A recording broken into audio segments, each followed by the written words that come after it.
आज जो भिक्षु लोग हैं, क्या वो इन दोनों बातों को अपने जीवन में धारण करके उसी तरह से अपनी दिनचर्या को ले पा रहे हैं और बुद्ध के धम्म को आगे फैला पा रहे हैं या नहीं फैला पा रहे हैं? या क्या कारण है कि नहीं फैला पा रहे हैं? श्रीलंका में मैं जिस समय थे 3-4 बजे कोई भिक्षु भिक्षाटन कर रहा था। तो तुरंत वहाँ के पुलिस को खबर हो गया कि ऐसा भिक्षु 4 बजे भिक्षाटन कर रहा है। क्योंकि भिक्षाटन करने का समय अंतिम समय है 11। 11 बजे के बाद कोई भी भिक्षाटन करना अलाउड नहीं है। क्योंकि 11 बजे भिक्षाटन करेगा, 12 बजे तो उसको भोजन लेना है। तो उसके बाद पुलिस आया, उस भिक्षु को उठा के ले लिए। देखो, वहाँ पर ऐसा नियम है।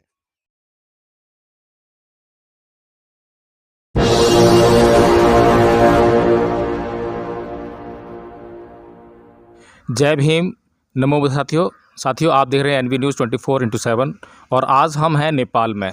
नेपाल के उस हिस्से में जहां पर सिद्धार्थ के रूप में एक महामानव का जन्म हुआ और जिस जगह जन्म हुआ वह स्थली आज विश्व के लिए बहुत ही महत्वपूर्ण स्थान बनकर उभर रही है और पूरा विश्व उसको आज जान रहा है। साथियों, इस स्थली पर नाना प्रकार के बौद्ध भिक्षु जो कि विद्वान हैं, बहुत ज़्यादा जानकारी रखते हैं धम्म के बारे में, तो ऐसे ही एक भिक्षु हैं, तो उनसे हम चर्चा करना चाहेंगे। भंते जी, आपका हमारे एनवी न्यूज़ 24/7 चैनल में स्वागत है। अच्छा। भंते जी, आपका नाम क्या है? भंते सागर धम्म। भंते जी, बुद्ध के अंतिम वचन थे, वैधम्मा संखारा अपमादेन संपादेत। इसका मतलब क्या है और इसका जो इसको चरितार्थ कैसे किया जा सकता है आज के युग में? जो भी लौकिक धर्म होता है वो अनित्य होता है। लौकिक धर्म जो 2 प्रकार के होते हैं, एक लौकिक धर्म और लोकोत्तर धर्म। लौकिक धर्म जो भी उत्पन्न होगा वो विनाश होगा। तो जो उत्पन्न होने के बाद विनाश होता है उस पे चिपकाव नहीं होना चाहिए। क्योंकि उत्पन्न होने के बाद वो खत्म हो जाएगा। तो इसीलिए जो है भौतिक चीज़, मानसिक चीज़ जो है, नाम और रूप, स्कंद 5 रूप, वेदना, संज्ञा, संखार, विज्ञान, आँख से देखने वाला रूप, कान से सुनने वाला शब्द, नाक से जानने वाला गंध सुगंध, शरीर से जानने वाला स्पर्श, जीभ से जानने वाला स्वाद, मन में आने का कोई भी विचार तरंग, ये सब क्या होता है? अनित्य होता है। तो अनित्य होते हैं लेकिन साधारण आदमी उसको नित्य रूप से लेता है और वो ही दुख का कारण है। इसीलिए भगवान ने कहा जो संखारा धर्म है वो पैदा होता है और वो नष्ट हो जाते हैं। तो इसी कारण से उस धर्म के तरफ जागरूक होके उसको देखना है। जो आदमी जागरूक होके देखेगा वो वहाँ पर चिपकाव नहीं होगा। जो जागरूक नहीं होगा वो क्या करेगा? उसको उस पे लिप्त हो जाएगा। आज संसार में यही हो रहा है ना। जैसे आज मैं आपको इंटरव्यू दे रहा हूँ, आप टीवी में देख रहे हैं यूक्रेन में क्या हो रहा है। यूक्रेन में बच्चे लोग मर रहे हैं, औरत लोग मर रहे हैं, वहाँ के लोग मर रहे हैं। और रसिया का जो व्लादिमीर पुतिन नाम का एक, जो उसको हम कहूँ या राक्षस कहूँ या तो वो ऐसा दानव आदमी है, वो उनको पकड़ना चाहता है, उसका हैकम वहाँ पर चलाना चाहता है। आज संसार कहाँ से कहाँ चला गया है। लेकिन आज हम समझ नहीं सकते हैं कि ऐसे मतलब आक्रमण होगा एक सार्वभौम राष्ट्र में। क्यों तुम नेटो में जाते हो? हम जाने नहीं देंगे कह के वो कहता है।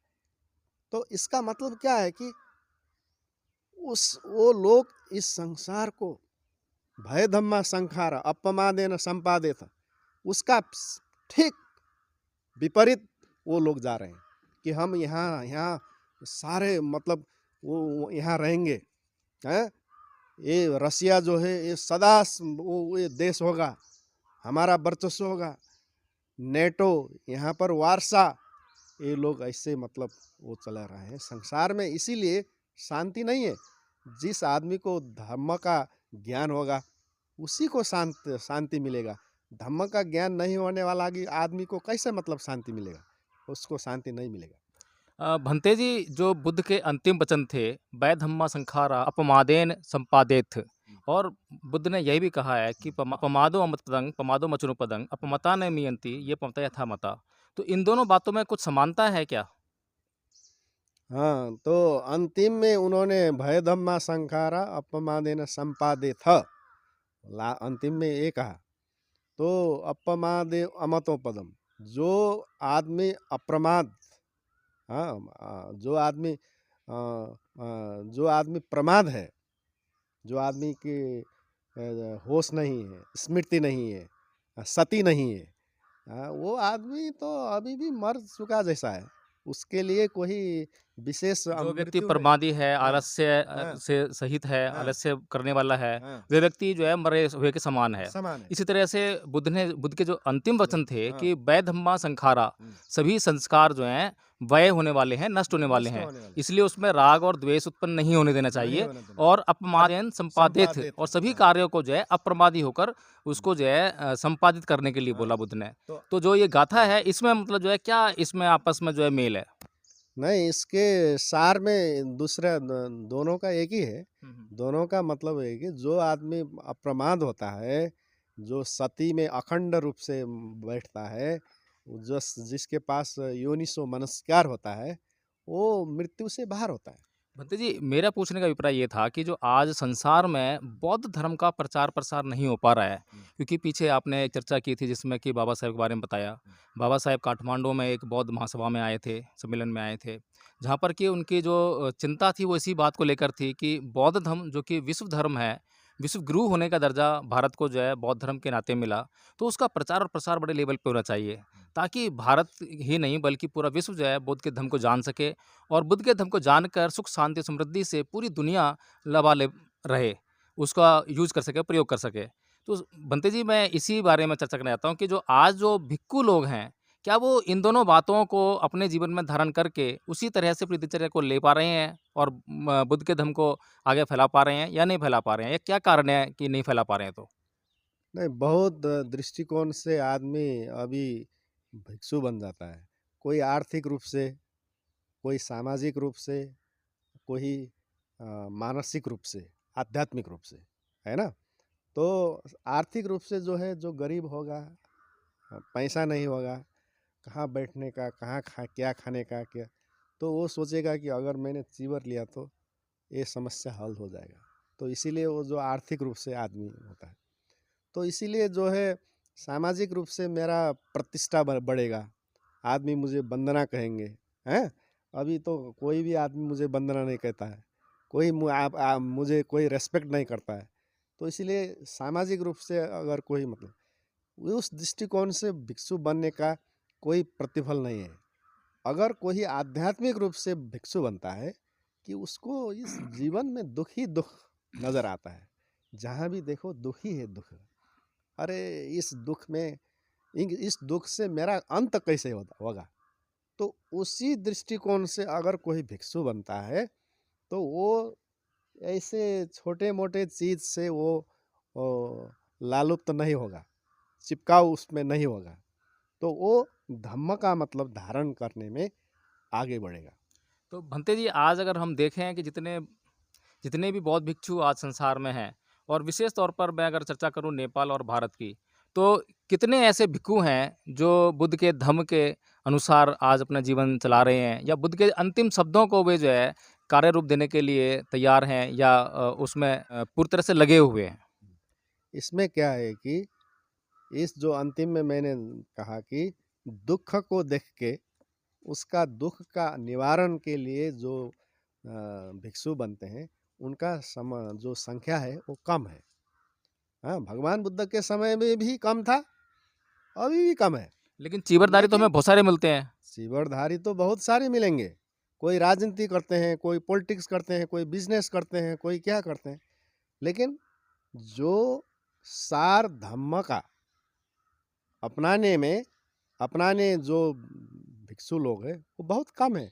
तो जैसे मैंने आपको अभी आगे बताया था कि हीरा मोती जो है वो जहाँ भी नहीं मिलता है। ये पत्थर जो है ना, जहाँ भी आपको मिलेगा ये पत्थर, यहाँ भी देखो वो पत्थर यहाँ पर पड़ा है। इंडिया में जाओ वहाँ भी पत्थर पड़ा है, लेकिन आपने अभी तक अरे हीरा कहीं पड़ा हुआ हीरा आपको मिला कहीं? हीरा मोती पड़ा मिला? भी हो तो उसकी परख नहीं होती है कई बार। हाँ, इसीलिए जो है जो कीमती चीज है वो बहुत कम होती है। जी। इसलिए जो आदमी धम्म का बहुत अच्छा से पालन करेगा वो आदमी का संख्या बहुत कम होगा। तो क्या अंतर है बुद्ध के समय के संघ में और आज के समय के भिक्षु संघ में? अरे उस समय तो भिक्षु का संघ का जो गार्जियन थे, अभिभावक थे, भगवान बुद्ध स्वयं उपस्थित थे। अभी तो वो नहीं है। तो आज क्या है कि आज़ादी के नाम पे चीवर लगाया और उनको स्वतंत्रता है, जो करो। यहाँ पर कोई शासन नहीं है नेपाल में, इंडिया में जैसे श्रीलंका में शासन है, बर्मा में शासन है, थाईलैंड में शासन है। वहाँ पर शासन के बहुत नियम होते हैं और उस शासन का नियम का पालन अगर किसी ने नहीं किया वहाँ पर कार्रवाई होती है। जैसे मैं आप लोगों को एक घटना सुनाता हूँ कि श्रीलंका में मैं जिस समय थे 3-4 बजे कोई भिक्षु भिक्षाटन कर रहा था, तो तुरंत वहाँ के पुलिस को खबर हो गया कि ऐसा भिक्षु 4 बजे भिक्षाटन कर रहा है। क्योंकि भिक्षाटन करने का समय अंतिम समय है 11 बजे के बाद कोई भी भिक्षाटन करना अलाउड नहीं है। क्योंकि 11 बजे भिक्षाटन करेगा, 12 बजे तो उसको भोजन लेना है। तो उसके बाद पुलिस आया, उस भिक्षु को उठा के ले लिए। देखो वहाँ पर ऐसा नियम है, शासन का नियम कानून वहाँ के लोग जानते हैं, पुलिस जानते हैं, आर्मी जानते हैं। और इंडिया में कौन जानता है, नेपाल में कौन जानता है? यहाँ पर तो जो भी करो उनको छूट है। तो इसीलिए जो है शासन यहाँ पर नहीं है। उस समय में ही शासन चला गया श्रीलंका में, बर्मा में। भंते जी, एक अंतिम प्रश्न कि बुद्ध के शासन को पूरी दुनिया में फैलाने के लिए आपके प्रयास जो हमारे दर्शकों को आप बताएंगे। और देखिए हमारे प्रयास तो जैसे अंतर्राष्ट्रीय एक जगह पे हम लुम्बिनी में बैठे हैं, जैसे आप जैसे लोग आते हैं, कोई धम्म का बात हम करते हैं, ये भी तो प्रयास है ना, है ना? सबसे बड़ा प्रयास तो तो यही है। इसीलिए एक बैग ऐसे ले लिया और उसके बाद धम्म प्रचार करता हूँ कह के अब हम कहाँ जाएंगे? हैं? लोग कहते हैं कि इसका दिमाग ठीक नहीं है। तो यहाँ पर ऐसे अंतर्राष्ट्रीय एक जगह पे बैठ के आदमी को सही बात बताना, यही तो धम्म का प्रचार है। बहुत बहुत धन्यवाद भंते जी।